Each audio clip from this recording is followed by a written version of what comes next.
Hello student, welcome to online class in सत्सा inter college. आज हम लोग पढ़ने जा रहे हैं एक्सरसाइज 10.5 और क्वेश्चन नंबर 11। कल तक हम लोगों ने क्वेश्चन नंबर 10 कंप्लीट कर लिया था। क्वेश्चन है कि उभयनिष्ठ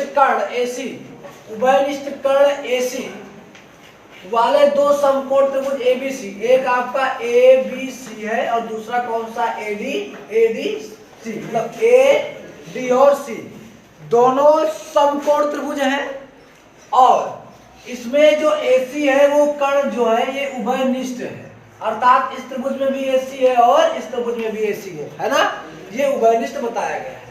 आपको सिद्ध करना है कि जो CAD है, CAD मतलब कौन सा कोण, ये वाला कोण होगा, और दूसरा CBD, CB और D, इसका मतलब इसको हमें मिलाना पड़ेगा। जब ये हमने मिलाया तो CBD मतलब ये वाला कोण, इतना सा जो कोण है ये वाला, ये बराबर होना चाहिए। ये हमें सिद्ध करना है। क्या करोगे, ध्यान से समझना, बहुत आसान सा क्वेश्चन है, 2 लाइन का बस। क्वेश्चन क्या कह रहा है कि भाई हमको ये बता दो कि ये वाला इसके बराबर है, लेकिन इसने पहले भी तो कुछ दे दिया। क्या दिया कि कोण ABC कैसा है, कोण ABC कैसा है, 90 डिग्री है, और कोण ADCB कैसा है, 90 डिग्री है 90 डिग्री है ना। अगर ये दोनों 90-90 है तो AC क्या होगा, इसका मतलब कि जो AC है भाई, अर्धवृत्त का बना ही कोण ही तो समकोण होता है।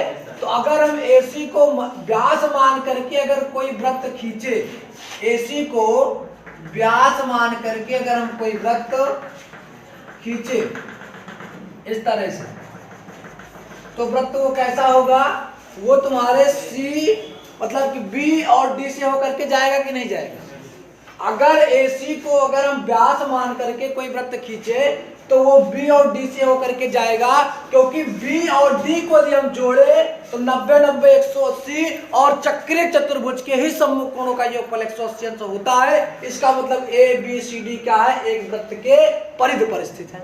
अगर परिधि पर स्थित है क्या लिखोगे, ये भी दिया है, ये भी दिया है और ये भी दिया है, तो हम क्या लिख सकते हैं, हम डायरेक्ट लिखेंगे अतः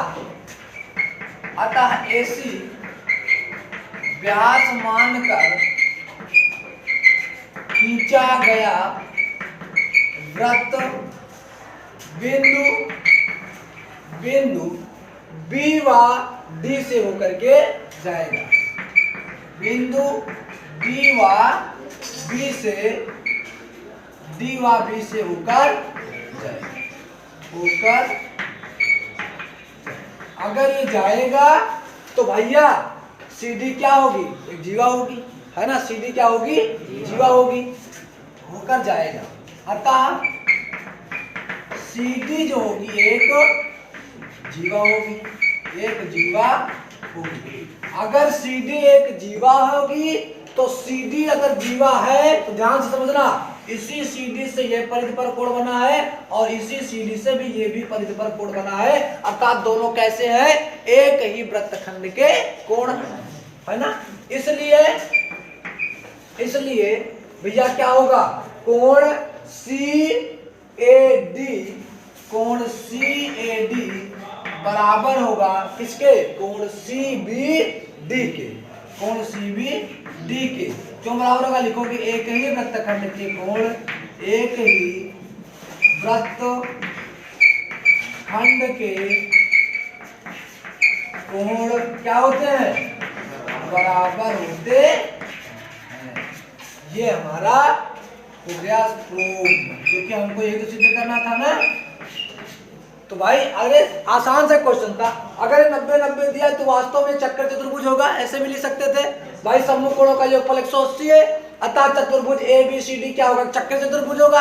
अगर चक्रीय होगा तो इस पर इससे जो शीर्ष होंगे ये कहाँ होंगे, वृत्त की परिधि पर होंगे।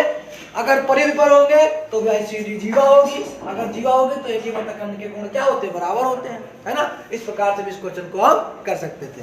अब अगला क्वेश्चन नंबर 12 है, सिद्ध कीजिए कि चक्रीय समांतर चतुर्भुज आयत होता है। आपको दिया क्या गया है, क्वेश्चन नंबर 12 है,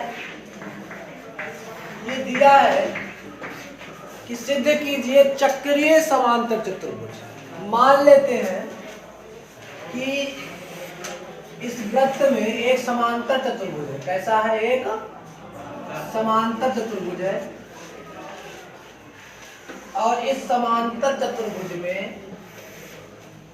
ए बी सी डी, ये समांतर भी है और चक्रीय भी है ना, समांतर भी है और चक्रीय भी।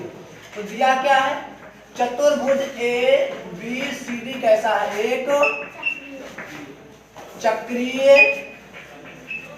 समांतर है ना, समांतर चतुर्भुज है।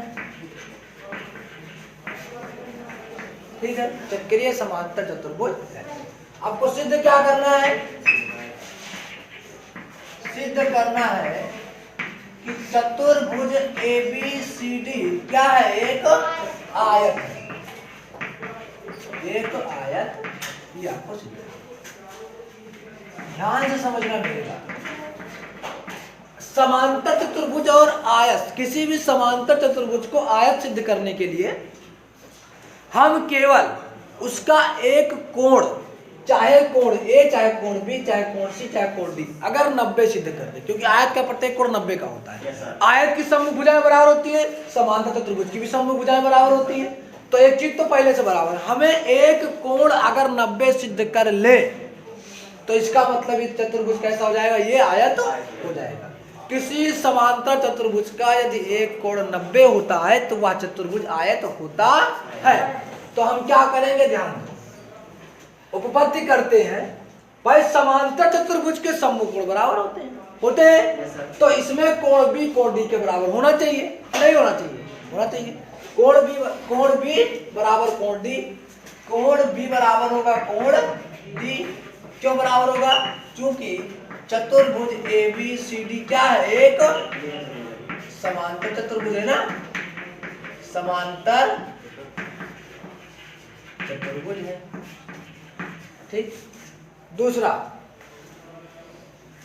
अब चतुर्भुज ए बी सी डी चक्रीय भी है। अगर चक्रीय है तो सम्मुख कोणों का योगफल कितना होना चाहिए? 180 होना चाहिए। तो कोण बी और प्लस कोण डी बराबर कितना होना चाहिए? 180। चतुर्भुज ए बी सी डी क्या है? एक चतुर्भुज ए बी सी डी एक क्या है? चक्रीय चतुर्भुज। कोई दिक्कत किसी को? अब ये बताओ कि भाई बी डी तो बराबर है, तो हम डी की जगह बी और बी की जगह डी रख सकते हैं? रख सकते हैं, रख दो। तो कोण बी, डी की जगह में बी रख देता हूं। कोण बी बराबर 180। इसको अगर मैं समीकरण 1 मानूं तो यहां लिख सकता हूं समीकरण 1 से ना, समीकरण 1। तो बी बी क्या हो जाएगा? 2b। बी बी 2b है ना, बी बी 2b बराबर हो जाएगा 180। तो कोण बी बराबर हो जाएगा 180 बटे 2। 2 बटे में चलाएगा, 2 से काटोगे तो 90। तो कोण बी बराबर कितना हो जाएगा? 90। अगर कोण बी 90 हो गया तो इसका मतलब चतुर्भुज क्या है? आयत है। अतः चक्रीय समांतर चतुर्भुज ए बी सी डी क्या है? एक आयत। एक आयत। ये हमारा हो गया। तो क्वेश्चन नंबर 12 भी ये समाप्त हो गया और आपका ये चैप्टर भी समाप्त हो गया। ठीक है।